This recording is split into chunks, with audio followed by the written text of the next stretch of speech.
Mistakes to avoid when purchasing a truck scale. A truck scale is a rather large investment for most businesses, so it's one of those purchases that you want to take your time and do your homework.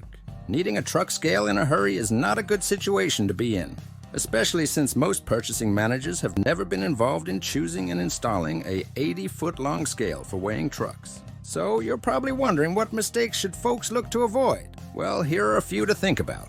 Number 1. Lack of planning. A truck scale is a large investment. It has multiple key moments from purchase order to installation. When is the truck scale arriving?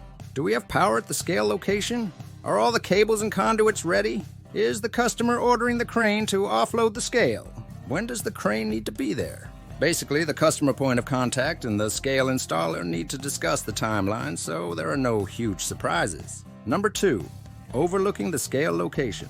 Deciding where to place your new truck scale can sometimes be really easy, and other times can be very challenging. It can be even more difficult when you have a half-dozen folks involved with the truck scale buyer. Sometimes it can be a good idea to put someone in charge from your company so there aren't too many folks involved in the decision-making. Generally speaking, with truck scales, you want to place the scale in the correct area for your traffic flow. You also need to try hard to not place the scale in a low area where water is going to bring all kind of debris. One of the biggest problems that above-ground truck scales struggle with is buildup that gets lodged under the weighbridge. Number 3. Not slowing down and thinking about the scale in your trucks. Before you place the order for a truck scale, be sure to measure your trucks and be certain what size scale you need.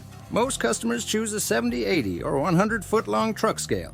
The other thing to think about is the number of trucks you expect to be weighing daily.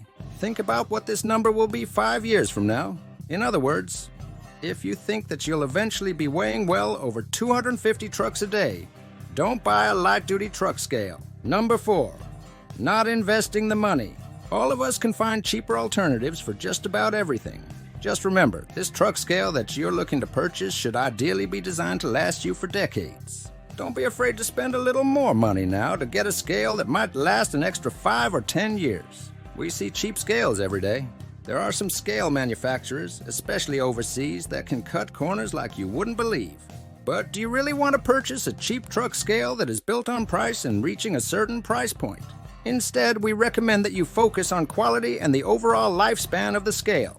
Remember, this is a scale that is going to have 80,000-pound vehicles driven over it every day for years. Add in the outdoor elements, and you want to make sure you buy a quality product that can last you 2 or 3 decades. Many times when customers choose a low-end truck scale, they often have to replace the scale much earlier than they would have with a traditional high-quality truck scale. Buying a truck scale is a large investment.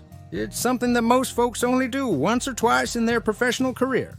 Try to avoid the mistakes when purchasing a truck weighing scale that we have presented in this video. By avoiding some of these common oversights, many of you should be able to choose a high-quality truck scale that will provide you with decades of quality weighing. If you would like to get buying advice or price quotes from us, please visit centralcarolinascale.com to get started.